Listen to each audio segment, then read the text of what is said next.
All right, it's Tai here. We are about to learn not just speed reading, because people want to know speed reading, they ask me all the time, but smart reading. It's a new technique that I've been pioneering as I've worked with literally thousands, tens of thousands, hundreds of thousands, and even reaching millions of people now.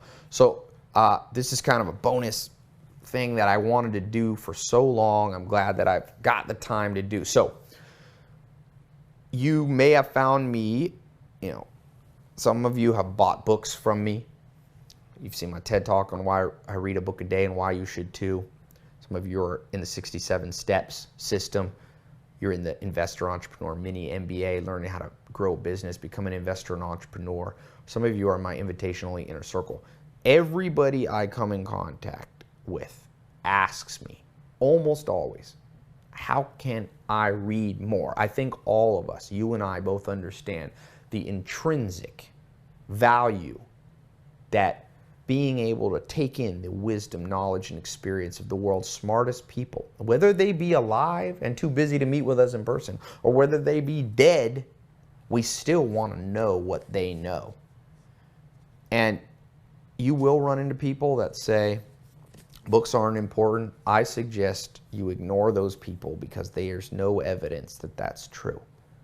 There is very little evidence, and there's a lot of evidence that almost every person who has an impact, who rises above the crowd, which I'm sure you aspire, just like me, to do, books has played an integral part, whether it be Einstein, Tesla, or Bill Gates.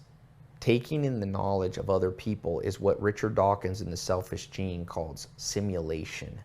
And simulation is the most powerful tool, maybe the reason that we have such big brains. We have the ability to watch somebody else put their hand in the fire and get burned and go, I don't have to put my hand in the fire because I have a brain that tells me if I do the same thing that that person does, I'll get a result that I don't want. And we learn faster. If you want to shave decades off of your learning curve, because make no mistake, the average successful person takes 12 to 20 years, and many people take a lifetime. But if you ask them, they'll say, well, you know what? Half of that time was wasted doing things that I could have learned from other people. I always say, I remember I was in second grade, and I read a book. I can still vividly remember it for some reason, and it said, the world is round, not flat. And I never second guessed it. It was just a book. It was book knowledge. And I didn't have to prove it. It's like Sir Isaac Newton said, if I'm great, it's because I stand on the shoulders of giants. You must stand upon the shoulders of giants and not waste your life figuring out what already has been figured out.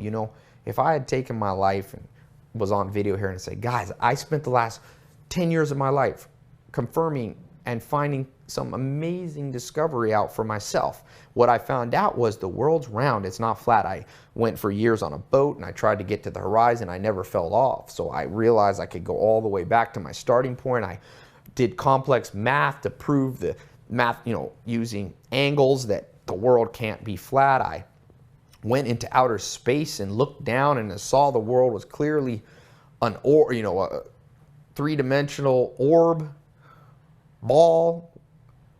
It's round, guys. It's not flat. You would look at me and look at this video and go, that guy's an idiot. He wasted a decade learning, exploring, trying to prove what's already been clearly proven. And unfortunately, the reason most people don't get what they want out of life is they spend the majority of their life not simulating through the experience of other people, but trying to prove it themselves, making the mistakes themselves. What Dawkins says in that book is that trial and error, trial is costly in terms of time, and too much error is deadly. You can die, whether it be your hopes and dreams, figuratively die, or your physical health. If you don't know stuff, there's tremendous pain associated with that ignorance. And so the upside, though, is that in a world of 7 billion people, of increasing complexity, I just read a book, Riveted, and I read another book, Where Good Ideas Come From. The pace of learning is growing so rapidly that the greatest skill you can have is the ability to get through new material quickly and remember it. Now, this course you're getting access to here is primarily about how to get through it. There's another mini course that I do on memory. This is enough here to handle. Focus on this for now, and you can, get access at another time to the full memory and recall. I will talk about how to increase your memory and recall of what you read in this course, but I've got some even more advanced stuff. But don't worry, just going through this right now, and if you follow what I've laid out, 6 or 7 techniques that you must follow, you will see that naturally the speed with which you read, the quality of books that you read, and the recall will all increase. And most importantly, we're not reading just to read. The quality of your life will go up. I'd like you to take 67 days, the next 67 days, and take a reading challenge. Follow what you're about to learn, and then answer back to me, because I've done this over and over, and without fail, everybody says, wow, this has revolutionized my health and understanding my body. I'll be in shape, lean, fit. This has revolutionized my bank account. This has revolutionized my social, love, friends, family, and romance. And my happiness is up from having understanding. Not only are you going to be the smartest person in the room, but that's not important. It's not about showing off. There's always someone smarter and someone dumber. But more importantly, you're going to become somebody that can improve your own life. And you'll be able to keep up with the pace of knowledge that's out there in the world today. The highly successful people in the world, for example, the most successful CEOs read on average a book a week, 50 books a year. If you go up the chain to the most successful people, just look on the Forbes list. Warren Buffett says he reads 8 hours a day now. Bill Gates, if you go to his personal site, it's basically a blog. That's literally how he wants to put himself out there, not as the necessarily, the Gates Foundation. I mean, he does do that, and the founder of Microsoft, but he's about books, and he shows you what he read. This is the same throughout history. Alexander the Great traveled with a library. He was personally mentored by Aristotle, but he conquered the world, and in great part, it was due to the mentality and those tricks of the trade that he learned with his traveling library and mentors. Now, hopefully you're not trying to conquer the world literally, but you are trying to find the good life, health, wealth, love, and happiness. You will need mentors. I call that the law of 33%. You will need people 10 to 20 years ahead of you. It's the pattern. Einstein had a mentor that he had lunch with every Thursday. Oprah Winfrey had 2 mentors. Bill Gates had a mentor. Warren Buffett had Benjamin Graham. Mark Zuckerberg had a mentor. Denzel Washington had Sidney Poitier. Mahatma Gandhi had a mentor. The Dalai Lama says Mahatma Gandhi was his mentor. It's a clear pattern of success. Unfortunately, all the great mentors, or many of the great mentors, are either too busy doing what they do to help you and I personally, or they're not alive anymore, or they live too far away. So that leaves us with books. Books not an end in and of themselves, but as a tool to get you health, wealth, love, and happiness. You're about to see a series of videos, and before I get into that, I want to give you the big picture right here. So this is kind of the jumpstart video to get you going, and then you can watch the rest of them, which will be step by step, a little bit more in depth. But the first thing to know is that book right there, I'm just picking a random one I've been reading, Jack Welch's book, Winning. I'm going to give you kind of all the components really fast, and then I'm going to explain them in the subsequent videos, right? When I give you the big picture, because I hate when people save all the good stuff for later. So the first thing is, what's my reading ritual? I have 3 reading rituals. I read morning, lunch, afternoon. I set intervals. I like 15 minutes in each interval. That's 45 minutes. I have a timer. I have my book. In the mornings, I read classic, The Soap of the Brain. At afternoon, I use it to take a nap. I read a how-to business relevant to my career or relative to my health. Something that gives me a tangible. The morning classics are more big picture philosophy. I get technique. Then at night, I read biographies to help me go to sleep and to give me courage. We'll talk more about that in a second or in the next videos. Then I get the book. I have a certain amount of ingredients I have with each book. Obviously, the book is the first one. Secondly, where I'm sitting, I like to not sit, if at all possible. Daniel Lieberman, the Harvard professor, says sitting is not part of the natural physiology of the human body. So the best is to lay down, put your feet up, or that's my preferred technique, resting while my feet are up. So I got that set. I can't always do it because sometimes I eat at the same time.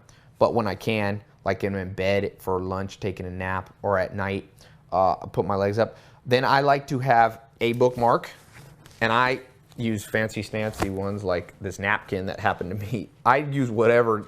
Then I use a simple black pen so that I can just take notes. I take notes right in the book. Never be afraid, in my opinion. I write right here. I just circle the big concept, and occasionally, if it's amazing, I'll write a few words in my own words here. Then I also sometimes write the best stuff in the back, but we're going to get to more on how to do that. I'm just giving you the big picture.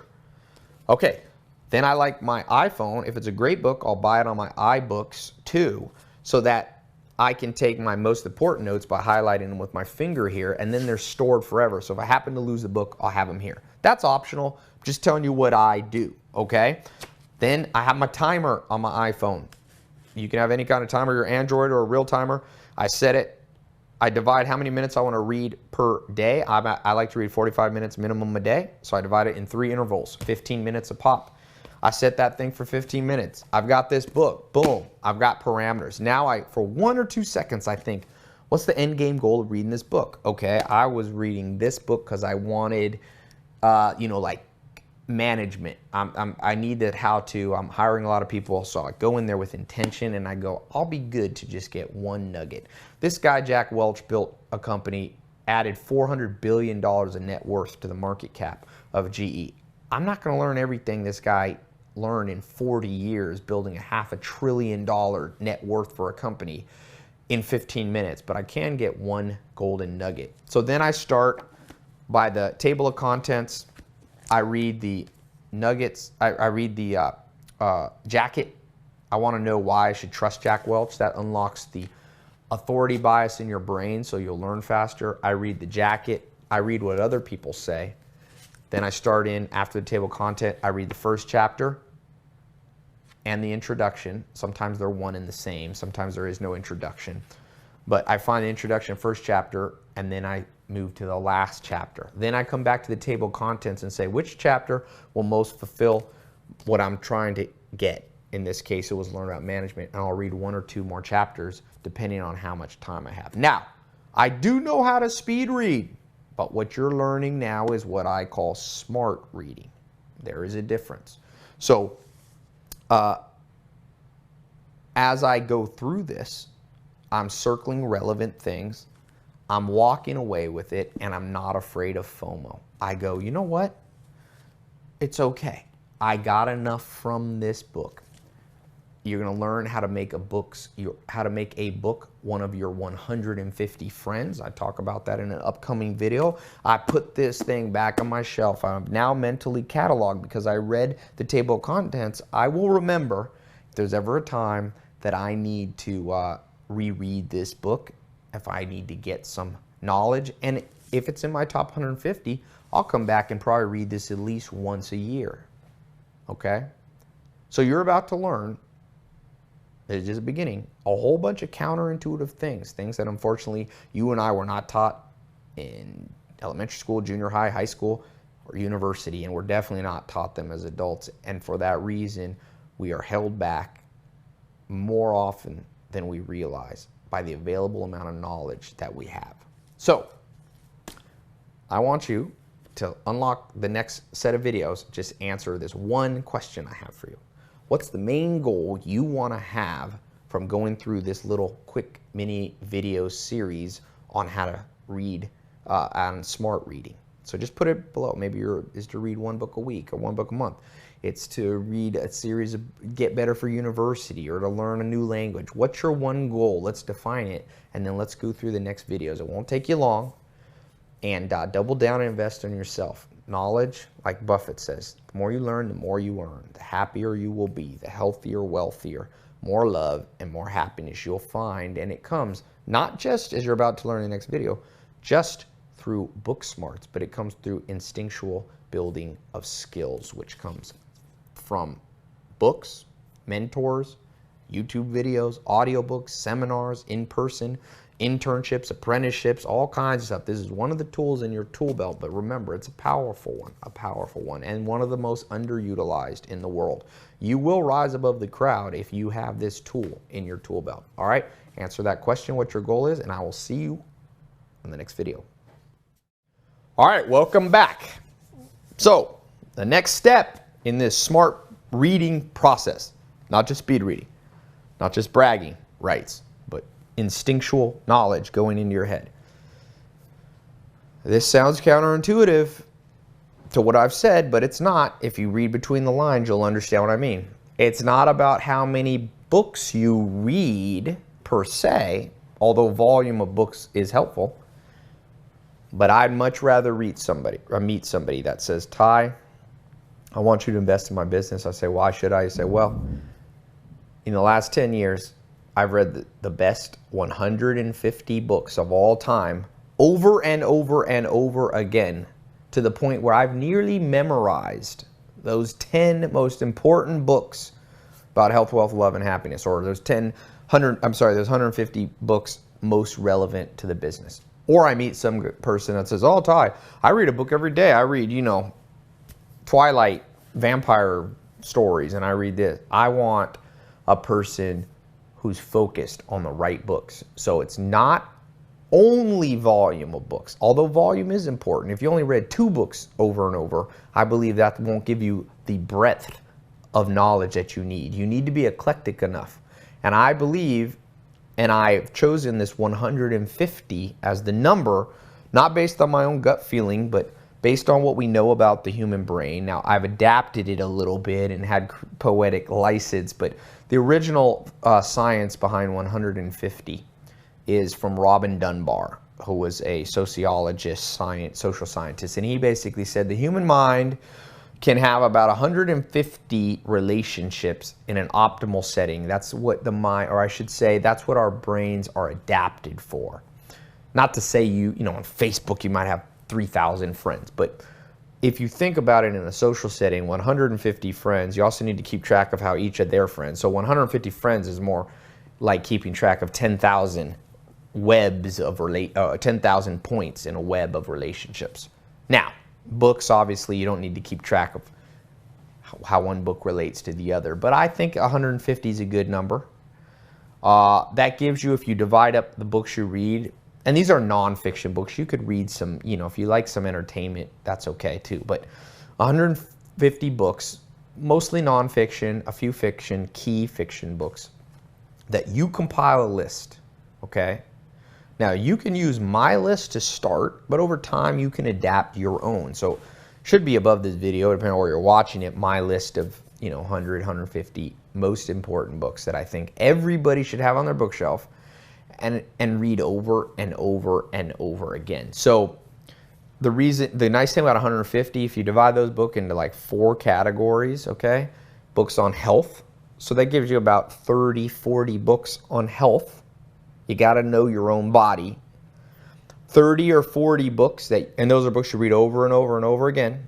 30 or 40 books you're going to read about finances and wealth and business and your career.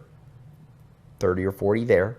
30 or 40 books on social relationships, on love.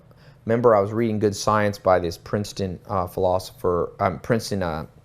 economist and Nobel Prize winning researcher, Daniel Kahneman, and he said, if you have money but you're lonely, the money will not make you happy. So I just saw the movie Foxcatcher with Channing Tatum and Steve Carell, and it's a true story based on a true story of the DuPont family, John DuPont. It's a tragic story. I won't give away what happens in the movie in case you see it, but you see there a man at one point in the movie, Steve Carell plays him very well, might get an Academy Award. He said, I only had one friend growing up, and then I found out that my mom had paid him to be my friend. So as a lonely man, turned into mental illness, even though he had helicopters flying him around the world in mansions and all the money he wanted. So you need to read 30 or 40 books on the most cutting edge and some old school knowledge of books, okay? I'm sorry, of social life. And lastly, books on happiness. So those can be books on the intangibles, the character traits that it takes. Books on courage, like Kontiki. The happiness hypothesis, the science of happiness, fulfillment, because you need those 4 things. These are the only 4 you really need. You get these 4 right, and of course they're pretty broad, but they're not as broad as you think. Then you can add in other books, but 150 books. Now, there's good precedent for this among amazing people doing big things. I found it interesting in this book about Jeff Bezos and how he built Amazon that he would walk around with a tattered copy of Sam Walton's book, Made in America. He had a notepad and written it all up and read it over and over to the point where, what did we say about Dalai Lama? That it became instinctual. The business characteristics that had helped Sam Walton build Walmart and build a personal net worth of $160 billion, $160,000 million Sam Walton had. That Jeff Bezos was humble enough to get a $5 book, his autobiography, or Sam Walton's autobiography, and read it over and over. There's a clear precedent for that. I've read the Will Durant books over and over since I was about, I think, 16 or so years old. So for you, the lesson, what I'm talking about now in the next component in smart reading, it's not just volume.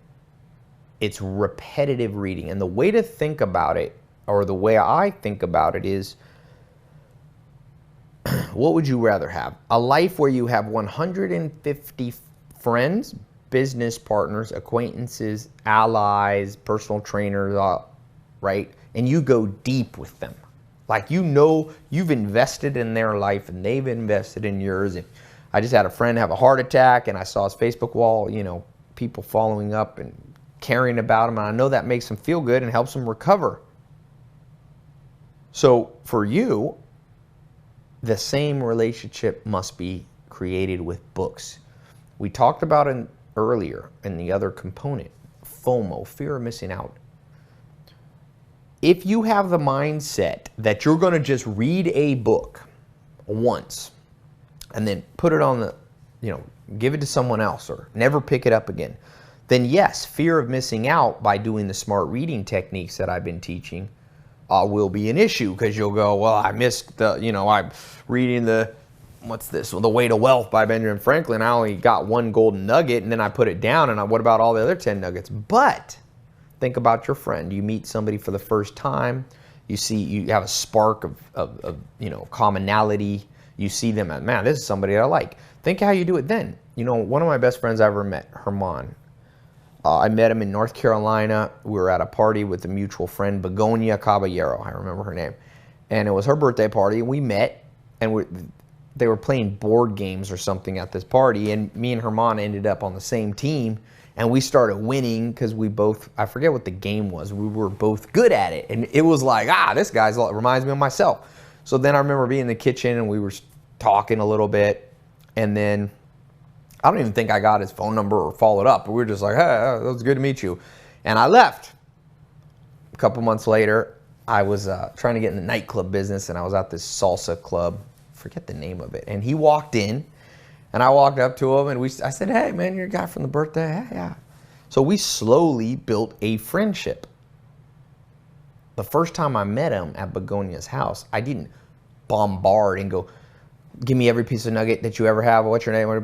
This is a smart guy. He's got a PhD, one of the top neurobiologists in the world, neuroscientist, published in, Cell magazine, all this big Nature, all that kind of stuff. But for him, it was a process over time.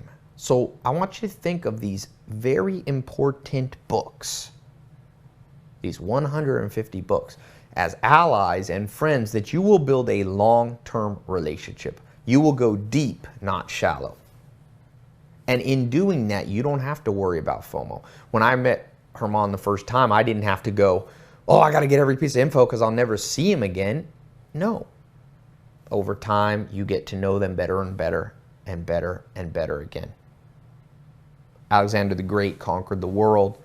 He had his library of books, and they didn't have ease of access to books. And he was personally mentored from 14 to 16 and a half when he was a teenager by Aristotle. And he kept Aristotle's books. Of course, he had them in person, but he listened to them over and over and over. And that's, again, going back to what the Dalai Lama said. That allows you to have level 3. These things then become instinctual. You don't want to be just book smart. You want to have your instincts change so that when life comes and it's hard, your snap decisions in business, about your health, about trusting somebody or not trusting another person in a social setting, when you feel depressed, that you want to know how to deal with these in the moment, you will have developed you will have developed instinctual skill by having put in the time step by step, slowly over time. So, what I want you to do here, we got more we're talking about, we're just getting going here, okay? Below this, to close this video out and unlock the next one in this smart reading system, and we're going to talk more about some real how-to stuff, routines and things. I want you to put a video in the comment below here. I want you to answer, what are some of the books, now like I said, you can use my 150 to get you started. What are some books you think should be on your top 150? List 5 or 10, because remember, my list is not set in stone. You can make your own. You'll have different tastes and different needs than I have. So make a dynamic list. What's your 150? Now, you don't need to write all 150, but write out the top 5 or 10 that you're going to go deep with from today till the day you leave this earth. What are those ones you want to commit a real friendship with? So like Jeff Bezos, their knowledge, experience, and wisdom becomes instinctual for you. All right? Put that below. Answer that. And the second question, very interesting, Warren Buffett says, every time you add something to a list, you got to subtract one. What are examples of some books? And I'll give you mine in a second. Some books that did not help you get the good life, that you need to subtract from your list. You need to give away to the library or give to somebody else. I'll tell you mine. From experiments, Stephen King books. Now, that's not to disparage the quality of his writing. For you, your list might be different. But I always have weird dreams when I read Stephen King. And I wake up and I don't feel refreshed because I was tossing and turning. They're not like scary dreams. I just have bizarre dreams. So put a list of some books on your bookshelf that you don't want to invest in for the long term, that need to be removed. Okay? So answer those 2. And I will see you on the next video. Remember, answering those will unlock the next ones. All right. Welcome to the next component here of this smart reading systems, so that you can not just be the most well-read person in the room, not just the smartest, but instincts honed so that you get actual big benefits, not just bragging rights. Life's not about bragging. It's not about the people who talk. It's about the people who do. So how can this help you do stuff? So remember, the books are not mutually exclusive with doing, only for people that misunderstand books' purpose. So the next component is you need a routine. Okay, I'm going to get to here coming up in videos on specifics on how to read, but I'm setting up the philosophy. Philosophy always comes before technique. Or else I told that story of the plane that crashed in the rainforest in South America. People got out. I don't know if it's a true story or not, but they get out. 90% of the people in the plane get machetes and they start chopping their way through the jungle to the rainforest to get to a village to find help. So these people, there's some engineers, they better sharpen the machete, and they sharpen and they go through and they're cutting their way through. And all of a sudden, one guy's smart enough to climb up a tree and look at the big picture philosophy and direction of the business. And guess what? He says, hey guys, all you guys cutting machete, cutting a path, you're cutting it the wrong way. The village isn't this way, it's that way. Now all the ones on the ground got mad because they're like, oh, they were just good at technique. Ooh, we're cutting at 45-degree angles perfectly. I know how to sharpen this. But philosophy must come first. You must chop in the right direction. So The next philosophy, the next component here is the routine. Now, the routine and the type of books that you should read. We talked about your 150, we talked about gold mining, reading with intention, the Dalai Lama's principle of, making it instinctual, making deep friendships, quote unquote, alliances with key books in the 4 areas: health, wealth, love, and happiness, 30 or 40 in each category, mostly nonfiction, but some key fiction in there is no problem. I like Steinbeck. I was reading Homer, obviously. I like All Quiet on the Western Front, Remark. These are fiction books. Nothing wrong with fiction, but it's a tool. Don't overuse the tool. Coffee may be good at 1 glass, but 10 glasses of it's going to cause you problems. So same with books. Generally, I like nonfiction. So once you have all that, now we need the routine and a little more specifics on the type of books. So most people just categorize books in 2 ways. So the next component is the types of books. And I mean a little different than what we talked about before.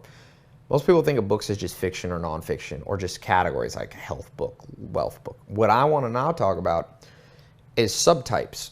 I believe there's about 3 types of books that you need to read continually. There's the classics. Okay, there's classics. Classics are books that have stood the test of time, that are at least 50 years old and highly respected. I love if they're more than 100 years old. Why? Well, it's not a guarantee that they're trustworthy, because remember, it's like anything in life. Who do you listen to? People get confused with reading because they listen to the wrong people. Who do you listen to? That's a big part of your life. So, when it comes to books, you want to listen at least to some classics, because even though the masses are not always right, there's a good book, The Folly of Crowds, but there's another good book which shows the science. There is a wisdom in crowds. A book that's lasted hundreds or thousands of years probably has value for you, or else it would be forgotten, right? Any classic book, let's just name some. The Bible, the Quran, the works of Aristotle, Plato, and Socrates, the writings of Descartes, the writings of some of the great religious founders, Thomas Aquinas in I think the 1300s, the works of newer people like Darwin and Freud, Karl Marx. Even though you may disagree, always read disagreeing opinions. They're sharp people, right? Going back 40, 50 years, Peter Drucker business books. These are books, Winning Friends and Influencing People. So books that have stood the test of time, both in the amount of years they've been out and the amount of people that have read them. I call these classics. Now there's some on the, there's some instant modern classics, maybe the 7 Habits of Highly Effective People or one of Tony Robbins' books. Maybe you put those in classics, but I tend to say books that are more than 50 years old. So when you're getting your books in health, wealth, love, and happiness, you want some in health that are classic health books. Like Arnold Schwarzenegger's got a classic. It's not 50 years old, but it's a pretty classic book on health. Wealth, a classic book, like I said, books by Benjamin Graham in the early 1920s, 30s, 40s on the understanding the stock market. That's a classic. Books on love or social, maybe a book by Freud. Has some fascinating things on how humans interact, and books on happiness, the great philosophers, okay? So Aristotle, Socrates, Plato, the Seneca, Nietzsche, although he may not be on happiness, right? But there's a lot of insight there. So in love and happiness, each of these, you need some classic books. Okay, secondly, B, you need some pure how-to books. Those are books that just lay it out, okay? They can be modern or they can be classic. Those are books like, what's a good how-to one that I have here? Well, I consider this one a how-to, working together. It's, how to have partnerships in business. How and why you need partnerships. That's a how-to book. The Practice of Management by Peter Drucker. Pretty how to manage a company. If you have a company or if you're an employee, a supervisor. So in health, you need some how-to ones. How to lift weights. Oh, in health, a classic one that's good is the story of Dr. Weston Price or the Hunzas. There's lots of cool classic. But for how-to in health, you know, maybe you read Fit for Life or something like that. That's a very how-to one. A really good how-to health book is The Story of the Human Body by Lieberman. Great book. What else is a great health? This Diet Cults one I read recently is fascinating about why we get addicted and misled by diets. That's a how-to one. You walk away with it with a real skill. So the goal of how-to books are you literally can walk away. Classic books give you big picture philosophy. These how-to books, you walk away with something tangible. Okay, I learned, you know. A how-to book can be a for dummies book on languages, or maybe you want to learn chess, or maybe you want to learn computer programming. Those would all be how-to. Lastly, the C, biographies. Biographies. Humans learn by osmosis. They don't learn audio, visual, or kinesthetic. That's wrong, in my opinion. It's by osmosis. So there is truth that obviously audio, visual, and kinesthetic by doing is important, but that's summed up in the word osmosis by being around other humans that are ahead of you. The principle of law of 33% that I talked about in my TED Talk.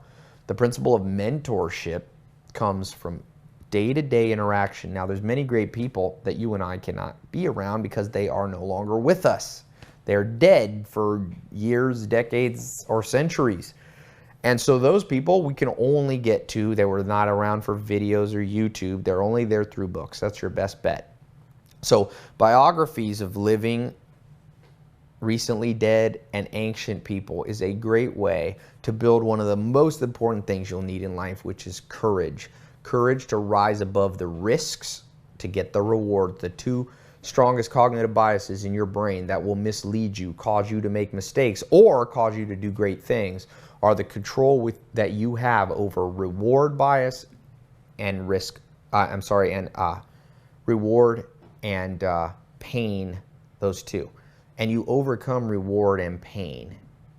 Now, I put risk in that category. Maybe you're afraid of doing something new. That's all under the pain. Freud talked about this in a classic book, Civilization is Discontents, where he said, someone asked him the purpose of life. He said, that's too hard of a question, but I can tell you what the behavior of humans reveal as to their primary intentions and motivations. And he said, people move towards intense pleasure and move away from pain and discomfort. So the way to get those two, you will need courage to overcome fear of pain and to be able to focus on the goal. You want to start a business, you want to lose 20 pounds, you want to find love. It's going to take courage. And biographies, in my opinion and my experience and the experience of many people, are one of the foundational ways that you do that. You know, Conrad Hilton, I have his book here somewhere.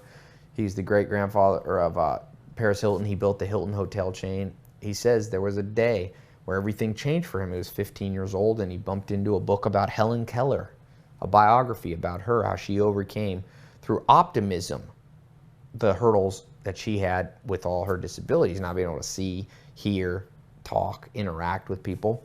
And that, he said, was the day where I learned about optimism. And that is what, he said, turned him into one of the great real estate billionaires and influential people of all time.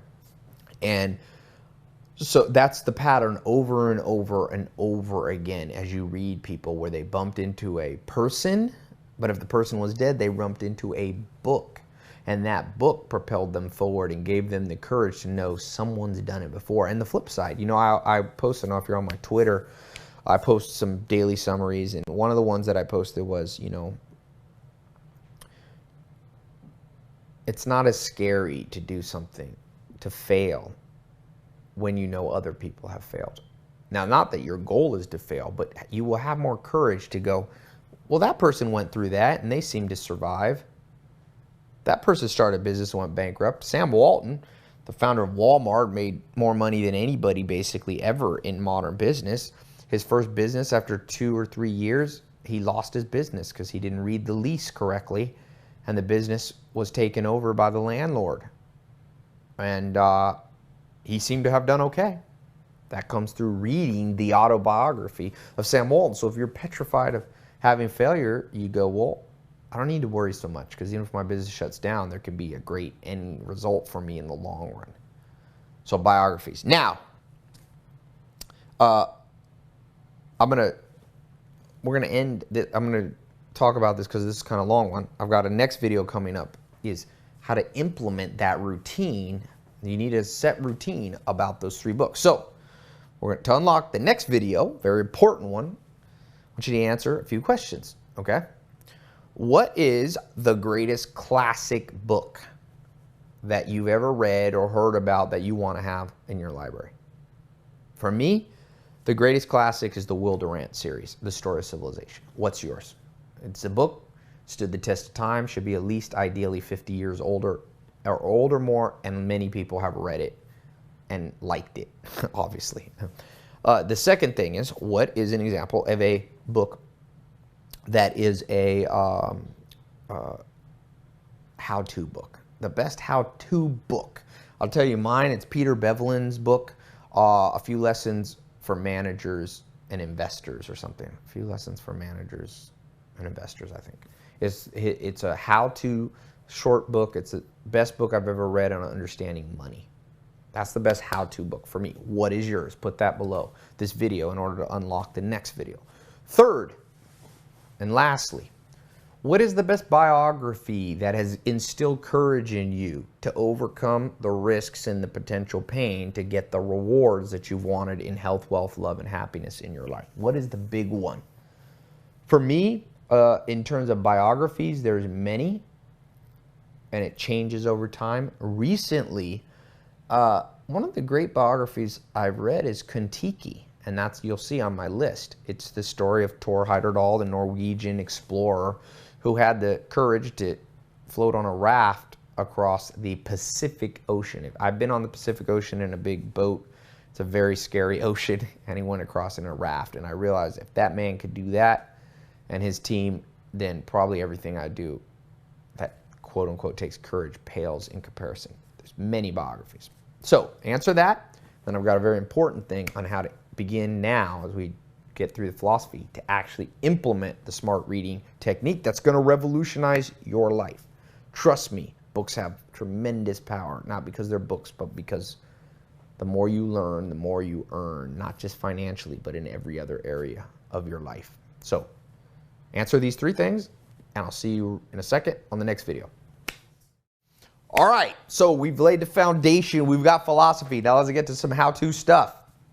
So, practical stuff on reading. Now, we talked about the type of books.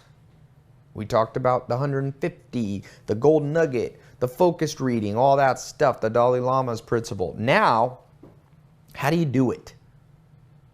You know, enough of that philosophy. Tell me how to do it. Here's how I want you to set up your life. Get a timer. Now, you can start with 15 minutes 3 times a day, but that might be too much for you. So I'd rather you do less.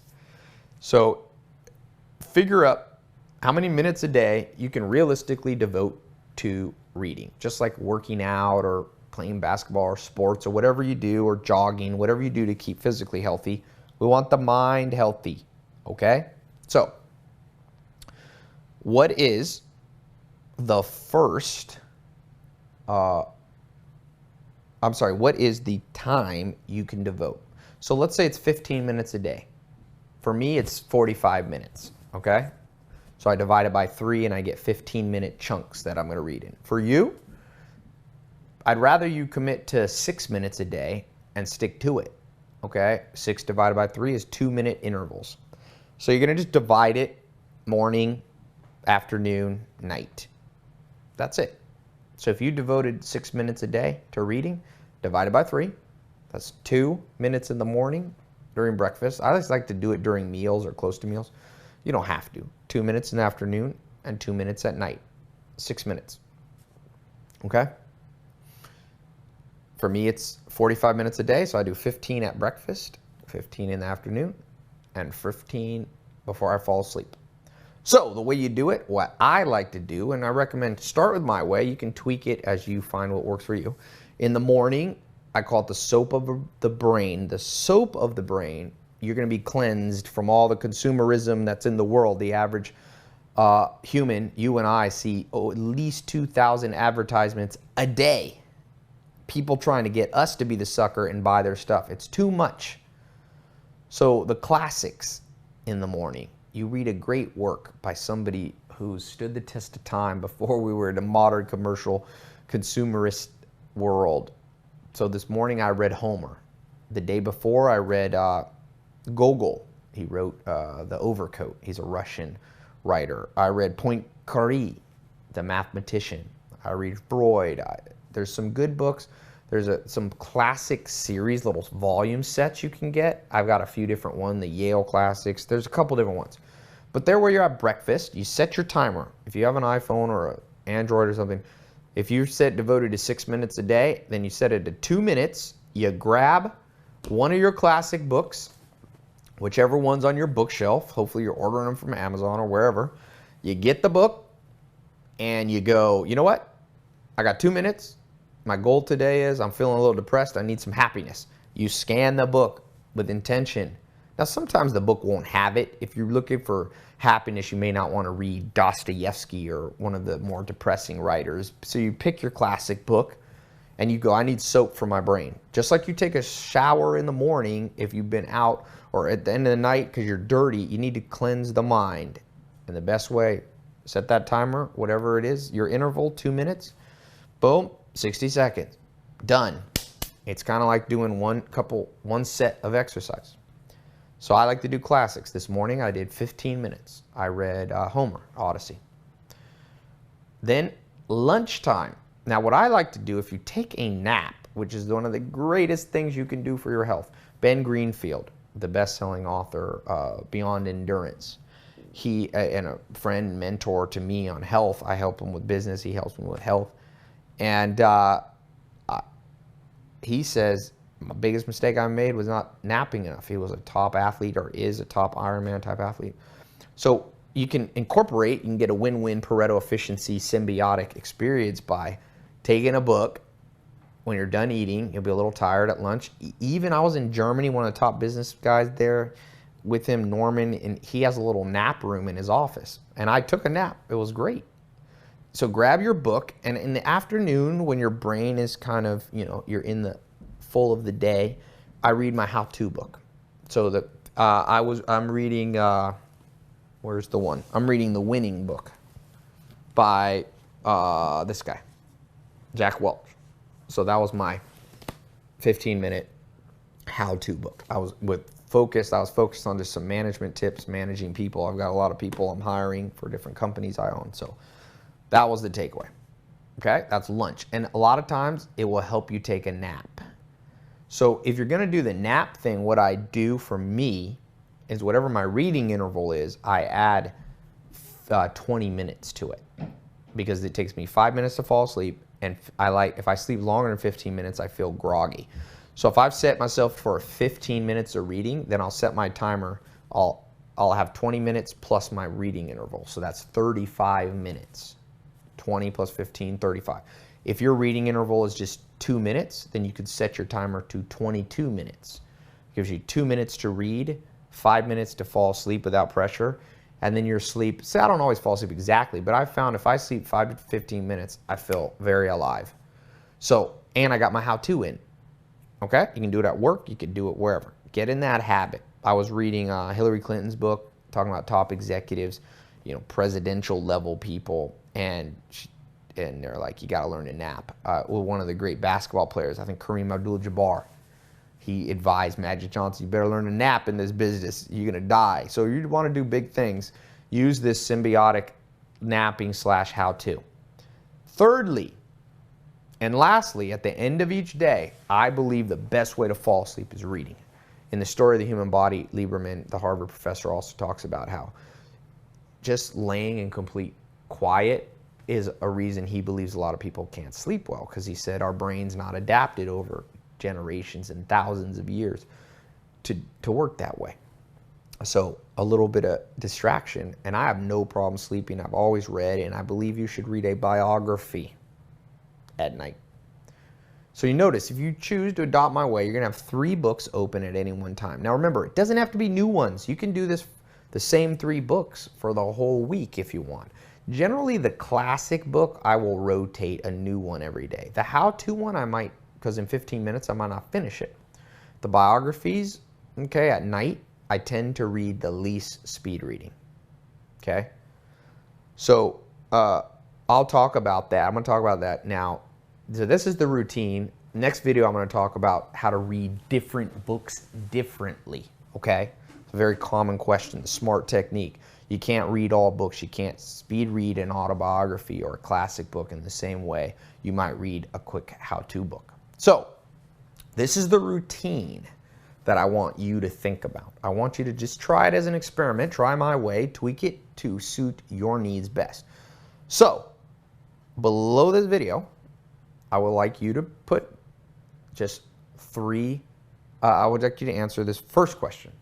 How many minutes are you going to budget over the next, remember the best habit forming is 67 days. So over the next 67 days, what reading habit are you going to implement?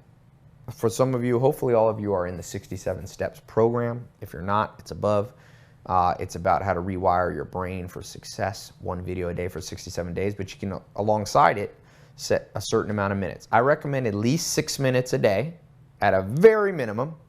And for now, I suggest no more than 45 minutes because it's like lifting weights. If you start bench pressing 200 pounds, you're going to pull a muscle, hurt yourself, get discouraged, and never do it again.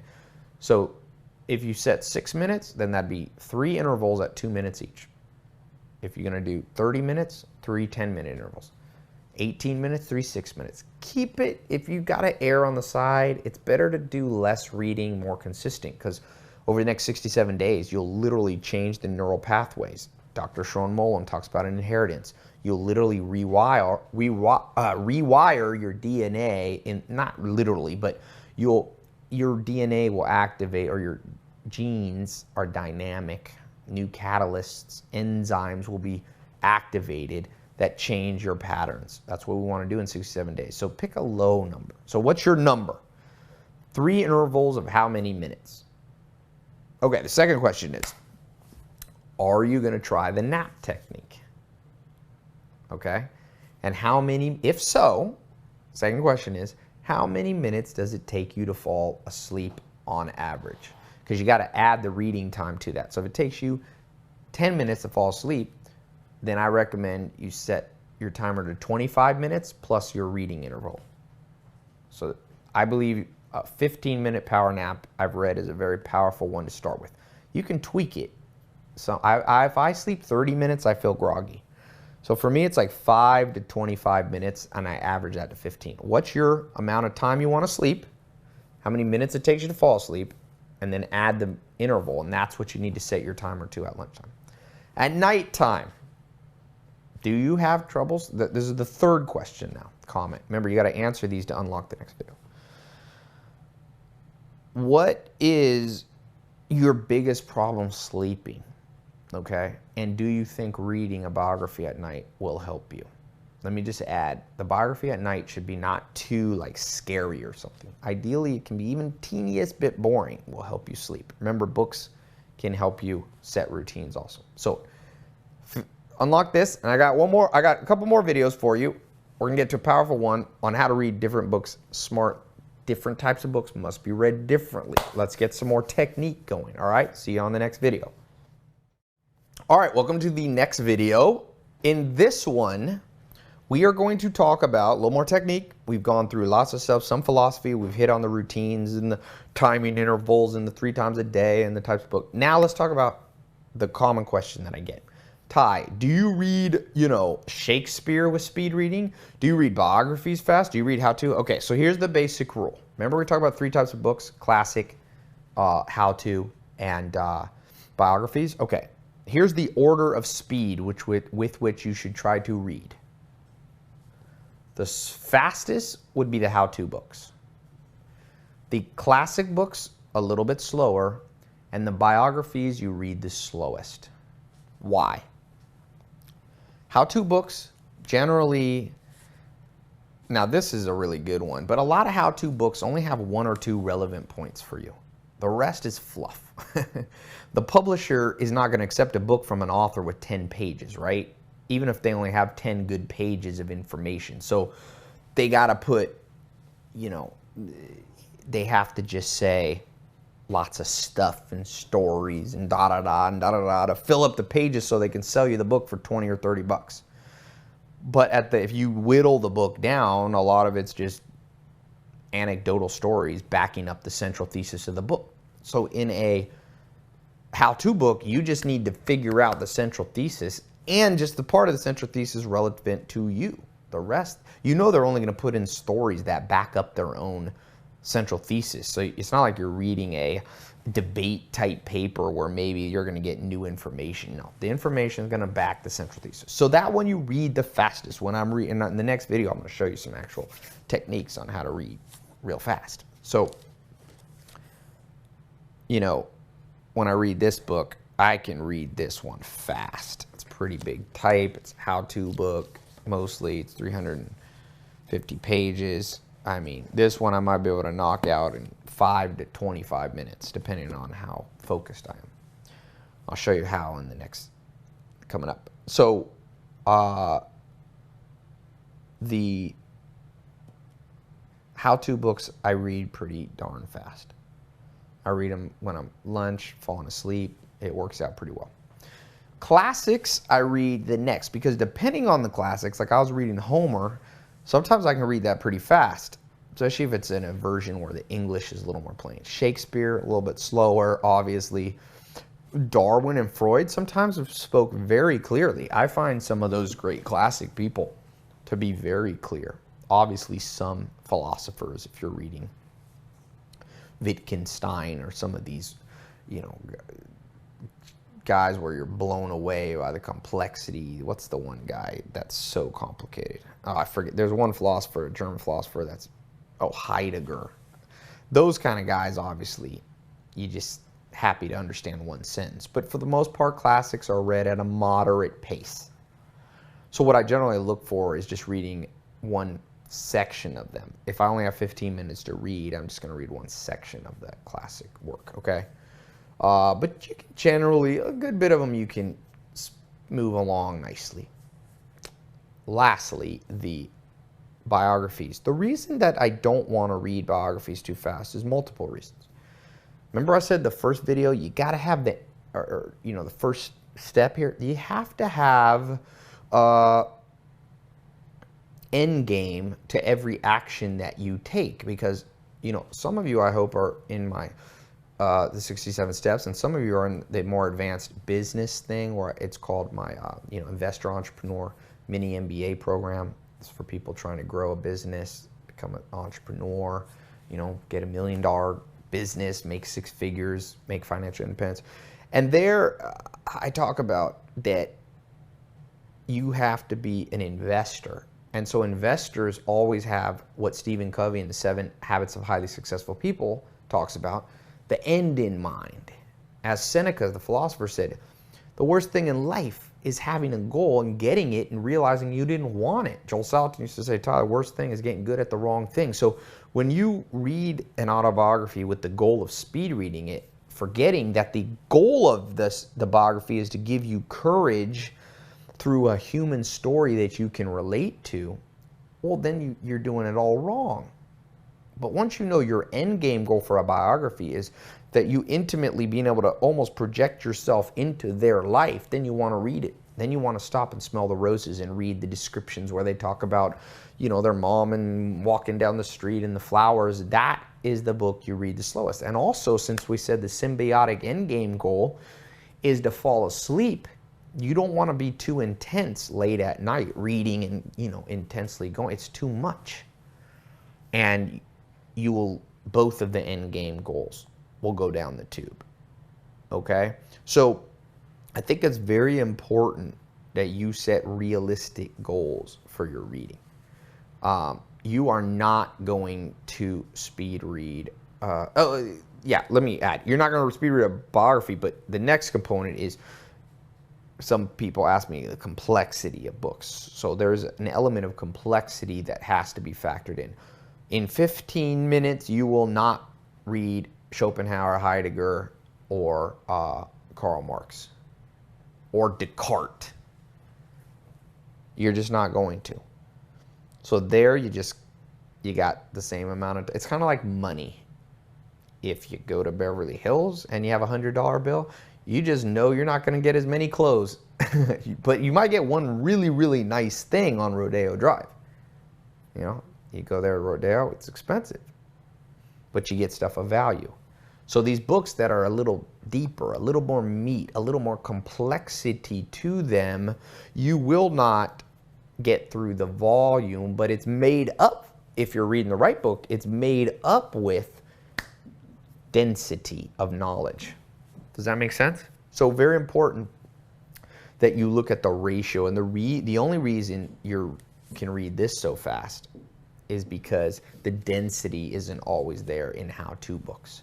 So if you notice, what ends up happening if you were doing the math, if you're an engineer, is that you're getting the same wisdom, knowledge, experience, insight from 15 minutes reading a classic book where you only get through one page as you do if you were reading much more faster, much more quickly in like a speed reading pace, which we're going to talk about. If you were reading in a speed reading pace of a how-to book that's less dense. You can only take away so much. Your brain has a certain pace to it. It has a certain amount of muscle, and it will take you a while to build up to be able to imbibe and suck in vast quantities of complex subjects too quickly.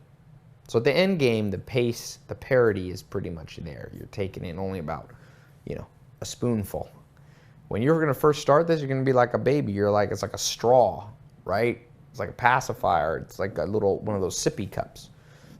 Then you get a little older, you'll be able to take in more complex food, more, meat. And then as you go older and stronger, you'll be able to take it more. Don't be afraid to vary the pace for the type of books. So now next one I'm going to show you here in a second. I'm going to actually read a book with you. Okay? So, and you might have seen me do this before, but I want to do it a little more, show you a little bit more. So to close out this video, unlock the next one, I want you to answer this question. Okay? What's an example of a book that you tried to speed read that was too dense where you ended up not taking anything away? That's number one. Number two question, what is an example of a book that you read much too slowly that only had one nugget, the density wasn't there, but you mismatched how long you read it for? You should have read it for, an hour, and you read it over a week. All right? And thirdly, okay, what is a specific book that you're going to set a pace for right now? So pick a book that's on your mind to read and how much you're going to allocate. Get good at beginning or begin building the skill of estimation. I like to estimate when I get a book. This book I'm going to spend about 30 minutes. So estimate a book. That's the third question below this video, and that'll unlock the next one. So I'm going to see you on the next one. We're going to talk about actual techniques to go through a book. All right, some techniques, some of the stuff everybody likes. Let's pick a book. Pick one. I don't know which one. Maybe I'll pick one of these. Just happen, whatever I have around me. All right. Jack Welch, self-help category, nonfiction, a book I'd read in the afternoon. How do we get through this bad boy? Well, a couple things, some technique things. First of all, preparation. I like to have a bookmark and I like to have a pen, okay? A bookmark and pen. Why? Well, I like to just circle stuff. Now, this is a paper towel that or a napkin that I happen to be using. I use anything I can. I should have some more formal one. And I've tried highlighters and stuff, but I've just kind of stuck with just pen. And all I do, it's a little hard to see here, but I just circle it. Good points.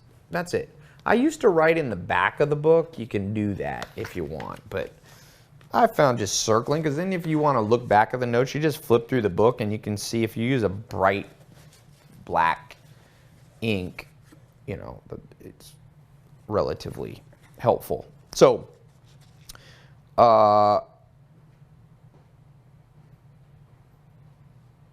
with this book, I'm trying to think how I want to do this because I don't want it to be too boring. Let me actually start. I'm going to make this the first video. The intro? Yeah. Okay, so it's going to combine the intro and then this one, or is this... No, I'm going to make this the first one. Okay. Let me think how I want to do this because I realized I kind of did it out of order. No, I'll keep going. This will be the last one. In the first one, I'm going to put some of the highlights of what they're going to get in the other ones. Okay, in case because a lot of people don't watch all the videos. So if you put all the good stuff at the end, 90% of people never see it. So we'll go back to this. Okay. All right, this is the last video, the 6th one, and we'll record on. All right, so I want to go a little more in depth. You saw me do this in the beginning, but I'm going to do a little bit more. Take this book. Let's just get in a little more nitty gritty and review in case you forgot. So some practicalities of smart / speed / whatever reading words you want to use. Getting a lot of knowledge faster than you've ever done before. Not just knowledge, but end game results. Instinctual changes in your life. Big rewards. So, like I said, elements you need, bookmark. I here have whatever was in front of me, which was a paper towel or napkin. You need just a black and white pen. You can see that I put my little notes right there, okay? I just circle it. That's all I do. And if it's a really good circle, I'll write next to it right here. I'll write some words, like just key reminder words. They don't make sense to anyone else. They make sense to me. Once in a while, if it's amazing stuff, Joel Salatin taught me this, I'll write it in the last page or the first page, blank page of the book. Like the top 3 things in the whole book. That way I can come back to it later. Sometimes now I will add it on my iPhone in iBooks. I'll buy the book if it's especially good, and I'll also download it so it's easy to highlight and email myself the notes. A bonus tip here that I began to do over the last years. That's awesome. So the preparation to read is the book, a bookmark, a pen, a place to sit, or lay down is even better. Sitting's not that good for you, even though I'm sitting right now. Put your feet up, lay back. That's better position for the human body, they say. And sometimes I'll have my iBook notes there with the book that I bought. So that costs a little more because I buy the book twice, but sometimes if it's a good investment in myself. So, technique, as we talked about before, quick review. You start out how? Table of contents. That's my starting point. Every day there's a new question. So how much about hot air about something or the biggest dirty secret? Cool and Darwinian. Every brain in the game. It's not about you. The questions that almost got away. It's divided into your company, your competition, your career, underneath it all. Okay? Then I will move to the jacket. Now, the reason I don't always start with the jacket, because not all the books I have, I buy them used. Sometimes I don't have a jacket. But I want to know who I'm reading. I actually read the little things in the back. You know, the quotes. Tom Brokaw gave a quote. I love to read, usually the back jacket, I read that too, because that gives you the why I should respect this person. Jack Welch. Susie Welch. She went to Harvard. Okay, blah, blah, all this good stuff. All right. So then I've read that. So I've done a couple passes already through the book. The next thing is the next pass. How do I do that? Well, if I define my end game goal, which for this book was management techniques, I've read why I should trust this guy, how he built Jack Welch to an increased market capitalization of basically $500 billion. I got respect for the guy. My brain can let down its guard a little. I've read the table of contents. I've got a technique that I love that I'm going to show you. I go to the introduction. If there is no introduction, the first chapter. Inevitably, the introduction and the first chapter are almost always the best parts of the book. And the last chapter. So if you notice, I do my little background round, so it's passes, multiple passes through the book. The first pass is the table of contents, and the second pass is the cover and the bio. The third pass is the introduction. The next pass is the first chapter, and then I go to the last chapter. And you'd be amazed with that smart technique how much you've learned. Now, after you've done that, depending on the quality of books, remember, you're not trying to make friends with everybody, but if this book should be in your top book category, then you move to the next area, which is what? That is where you identify key chapters in the book that you missed on purpose. You didn't miss them on accident. And that last one or two passes are on those things. So in this book, as I was reading this, I know why I should study this book, Management, Grew. There was an interesting thing that caught my eye. He has this a section called Your Competition. Well, I'm in a business where competition is something we want to be good at dealing with. So there's page 165 to 245. So I know there's about 80 pages on that subject. So what do? Well, I don't want to read 80 necessarily, but remember your interval of reading we talked about? So if I got a 2-minute interval, I know I'm not going to read 80 pages. If I still have 15 minutes left, or maybe that's taking me 5 minutes to read the introduction, the back in the table of contents, and the introduction, first chapter, last chapter, maybe that's taking half my time, or 10 minutes. So I know I have 5 minutes left. I'll budget and I'll go, well, let's knock out this chapter on budgeting. That's something I'm never been the best at in business, budgeting. So I go to page 189 and I'm like, there I go. I just read that chapter normal. You can read, it's only 189. It's only 5 pages or 6 pages. So now I don't have to speed read. Budgeting, reinventing the ritual. Not to beat around the bush, but the budgeting process has to be the most effective. Not that hard, right?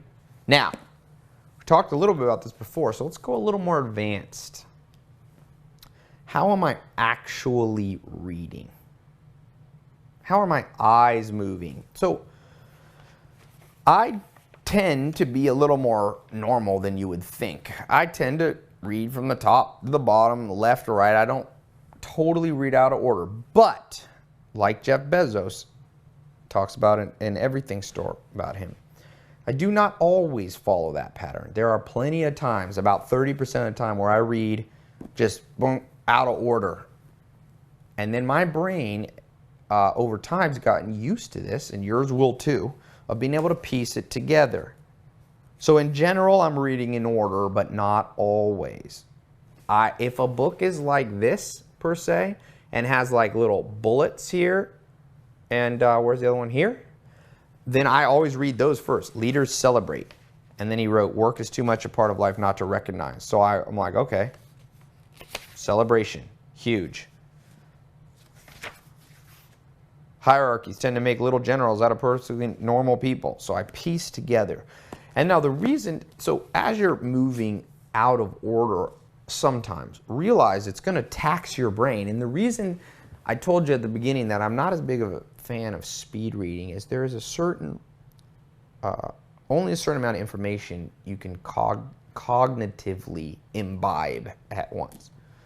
Take in, drink of, partake of, because your brain gets tired.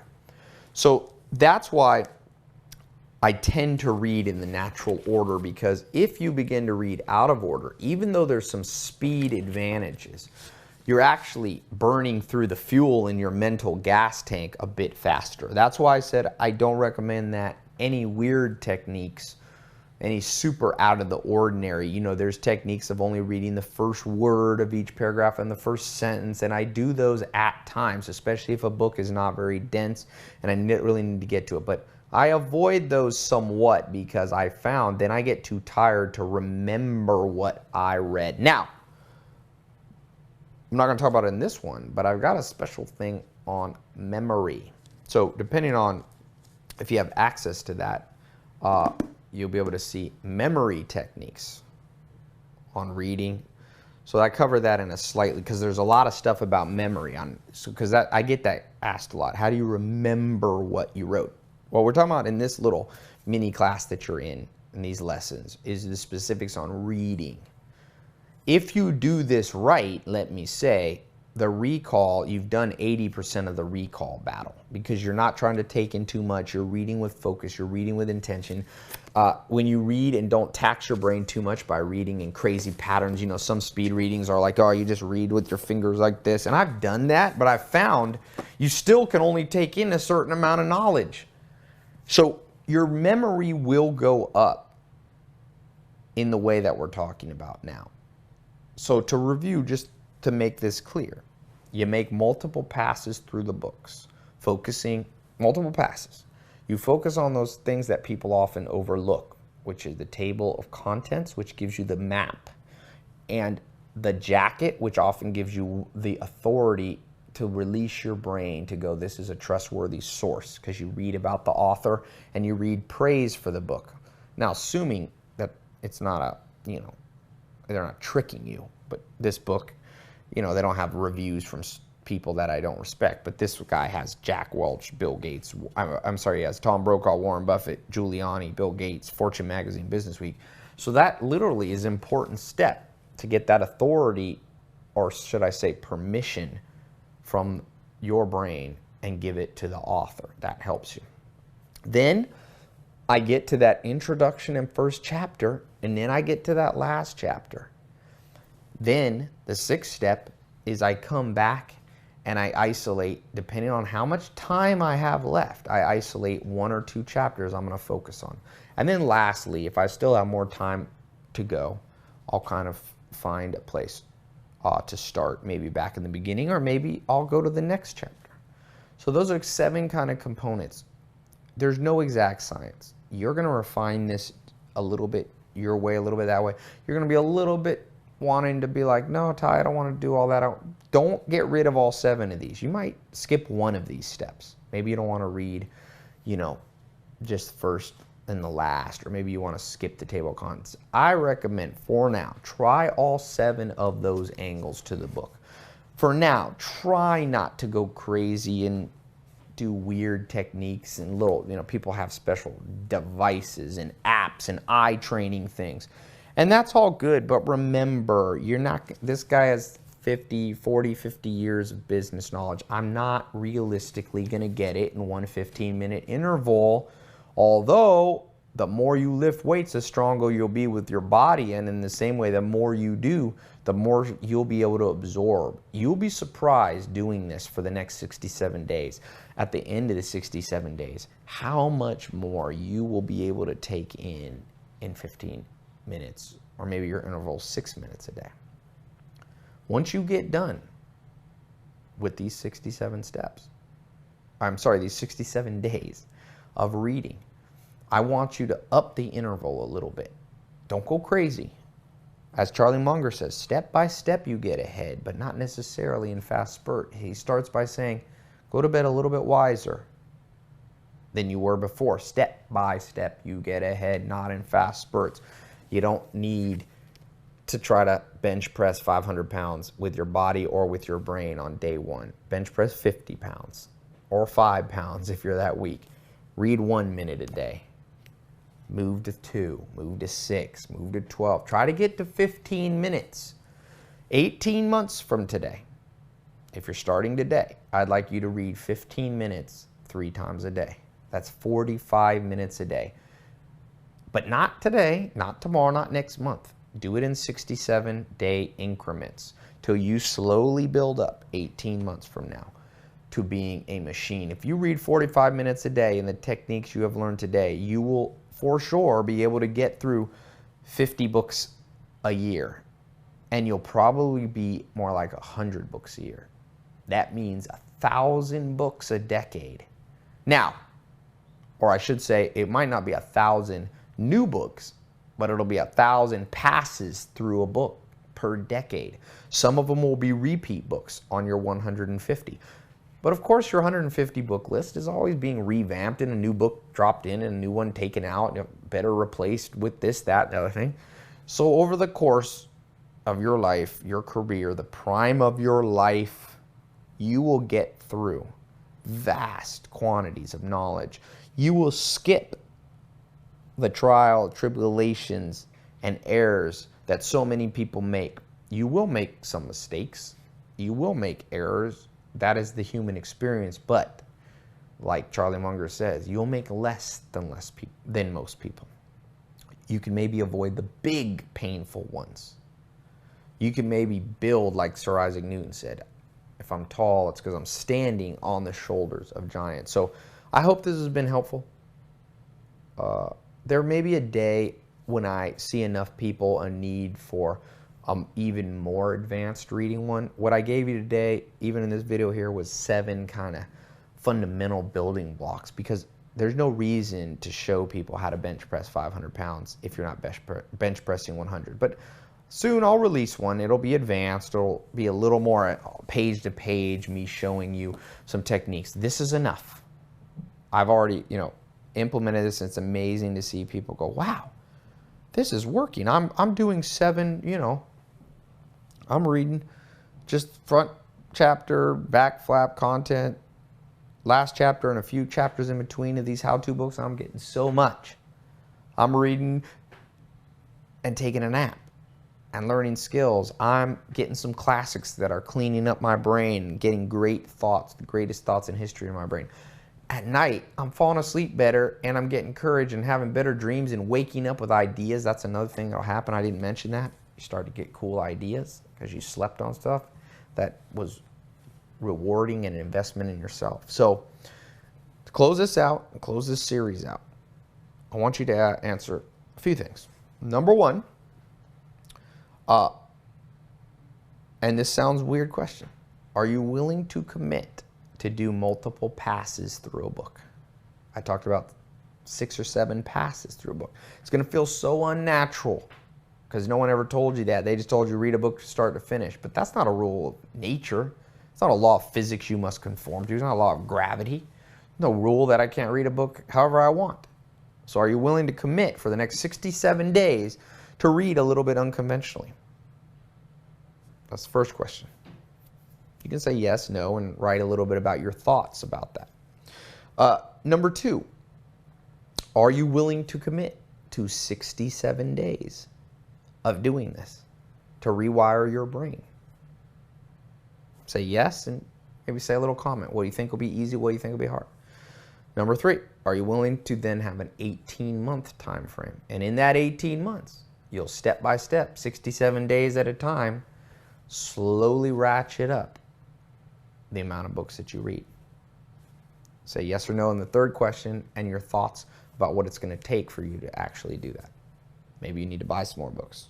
Maybe you need to look at my book list or other book lists. Maybe you need to throw some books away. Maybe you need to commit and do it with a friend, do a challenge. By the way, if you refer people to our site, it really helps grow, and you can help other people, and they can do the challenge with you. Okay? So I hope this has been helpful. Stay tuned in the coming months for some more, even more advanced stuff, but this is enough for now. Remember, check out, there should be a link somewhere around here to get the memory stuff. That's a whole separate teaching that I do on how to have recall, not just of the books you read, but of everything, how to remember quotes and how to remember your to-do lists and all that. So the other thing is, if you are in business, check out the level 2, the mini MBA entrepreneur stuff. If you're making over $1 million, check out the inner circle that I have, private, invitation only, working with me. There should be a form you can submit just to see if it'd be good to work together. Level 2 is this mini MBA investor entrepreneur. And if you're just getting started out, make sure you're in the regular 67 steps and VIP coaching. Come on the calls twice a month with me. We talk about health, wealth, love, and happiness with the world's smartest people in books, interviews, and so on. So thanks so much. Follow me on Twitter, Facebook. I post a lot of my reading. That's one thing you'll see how I read in my schedule. Okay? So thank you so much, and stay strong, read more, but get an end result that you want, the good life, health, wealth, love, and happiness. Talk to you soon.